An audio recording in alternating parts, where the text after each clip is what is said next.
Hey there, spacers. This is Rick Tumlinson. You are tuned into the space revolution here on iRock Space Radio. We're part of the iHeartRadio network family. And today we have an interesting guest, an old friend.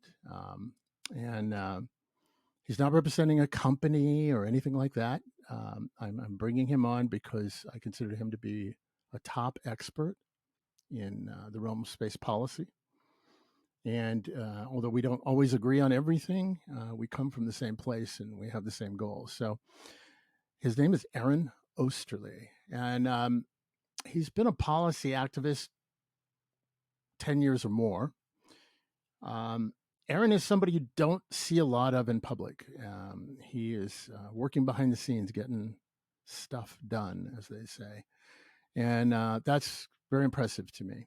Um, he's the kind of guy who and has sort of prepared statements, policy statements, and all kinds of things for all kinds of organizations,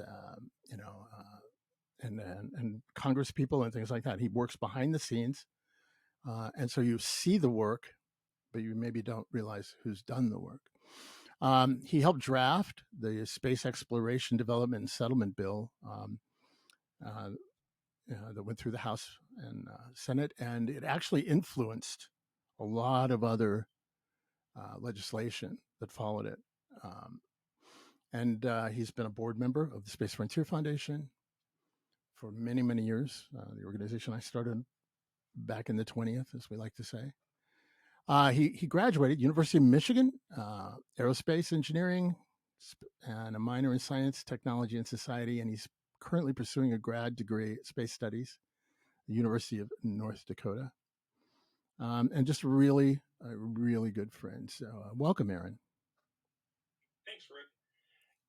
Yeah, I've. It's good to talk to you. You keep me. It's one of those things that you keep your head up at the top, and I try to make sure that we're not anchored down too much. Okay, that's a good way to put it. Yeah, we always have fun conversations. The worst thing I can say about Aaron is that he's a good listener, which for somebody like me who likes feedback, and he's just a very quiet listener, which means he's thinking, which terrifies me. So, Aaron, look, we're in a moment of transition. You can tell by the name of the show. You know, you've been an integral part of this, the space revolution, and I guess the first thing I want to ask you before we get into some specific policies and topics and things like that is, what is the core thing in front of you right now? What is the main thing that you are focused on right now in Washington? So I am currently rebuilding and helping to strengthen the Space Frontier Foundation's policy team.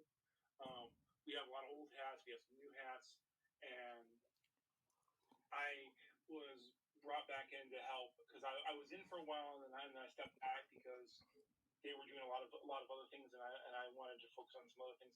They asked me to come back and help set that up, and I've been focused on that, and so we are reestablishing kind of issues we have, issues we want to focus on, policies we want to see enacted, that kind of a thing. We're one of our there's a lot of reactivity in terms of what we do because it's just how policy is made in terms of this president will put out a statement or the chair of the science committee will put out a statement or there will be a draft bill and then we have to react to it. So there's a lot of reaction to various things.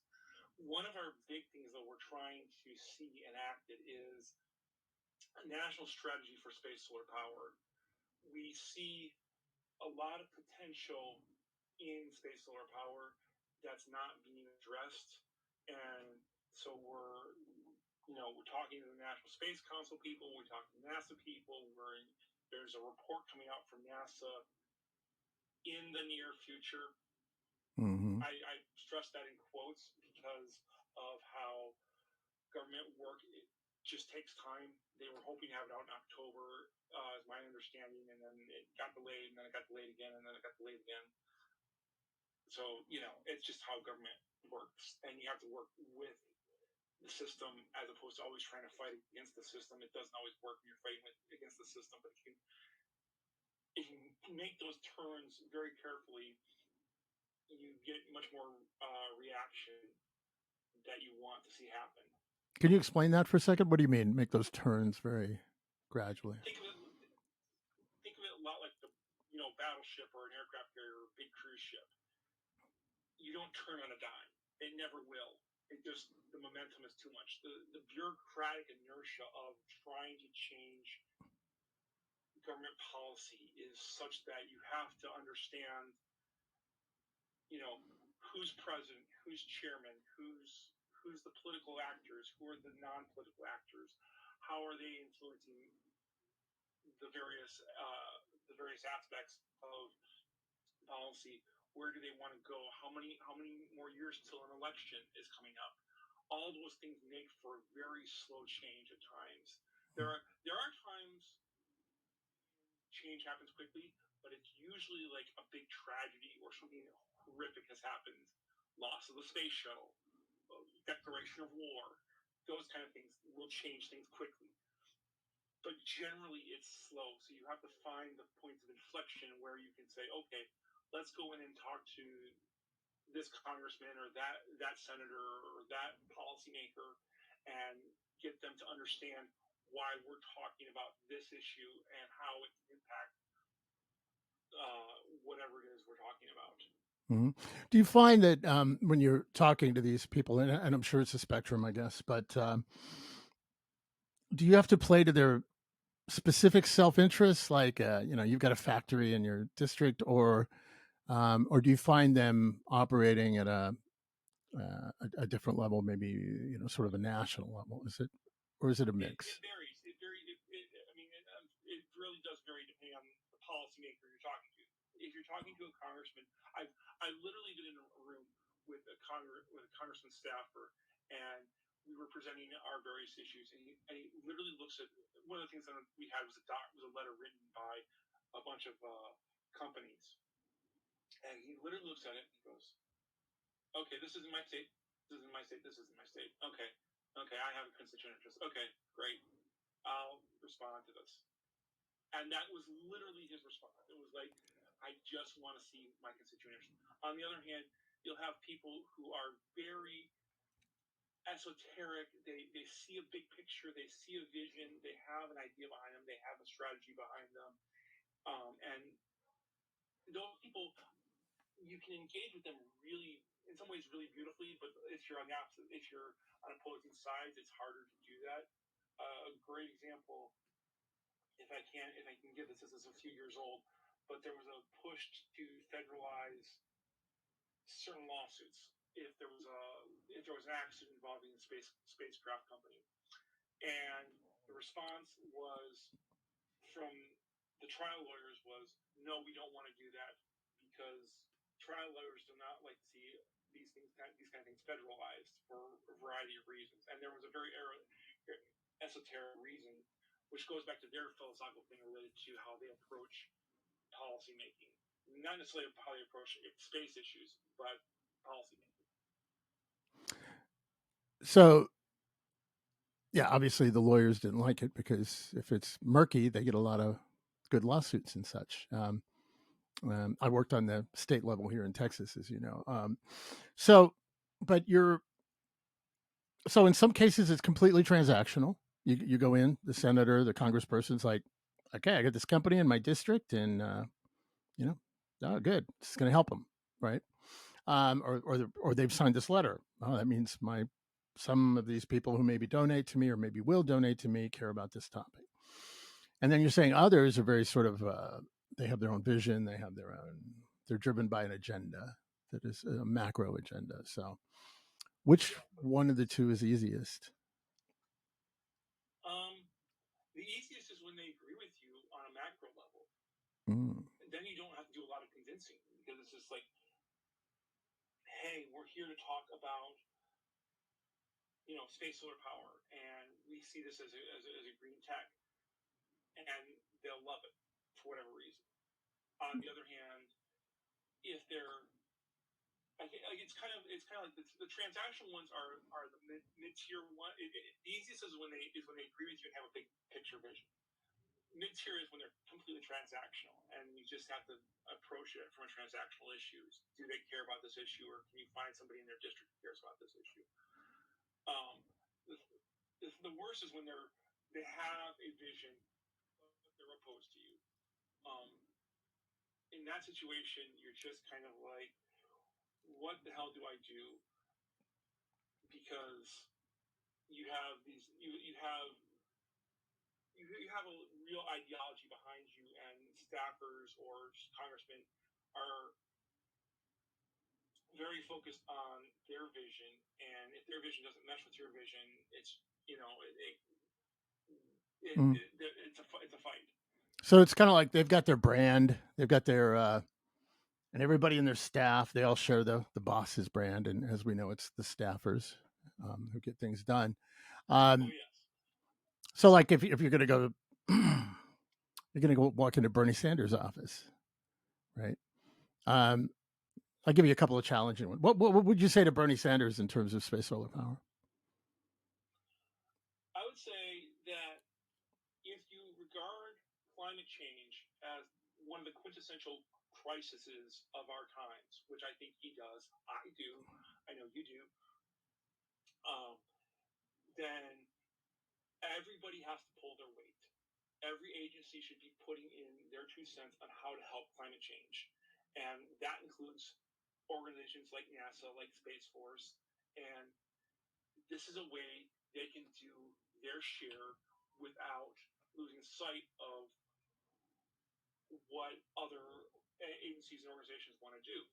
We don't want to have again, going back to my fundamentals, if climate change is a major crisis that we have to address, then you don't want to fight between space solar power and ground solar, or space solar power and fusion, or any of that kind of stuff. You want to bring everybody to the table, and everybody brings their A game. You just can't afford to have anything else. So Okay. that would be my pitch to So space. let's say I'm Bernie. I won't do the voice. I can't do the voice, whatever. But whatever, whatever. Anyway, so I'm Bernie, and I'm like, well, I really have a problem with this whole commercial space thing because it's these rich guys and these billionaires, and they should be giving their money away, and um, they're going to be the guys who benefit. They're the ones trying to leave the planet, and so why should I support space solar power? Especially, we got we just had this breakthrough with fusion. So why should I support that? What do you say to somebody like that? And just to be clear, I think that when he says that, he's coming from a place, and those are rationales that he's throwing at you. So how do you dance with that? It's one of those things. You come back to the issue of again, is this a how much money are you going to spend on space? If you truly believe that you shouldn't be spending any money on space, then we're at a standstill. But if your attitude is we're going to spend some amount of money on space, and it's going to be X $1 billion, then it should be solving major critical issues. Ah. Example being, climate change. And yes, it's great that we can do all this observation stuff from space, and we should do more of that.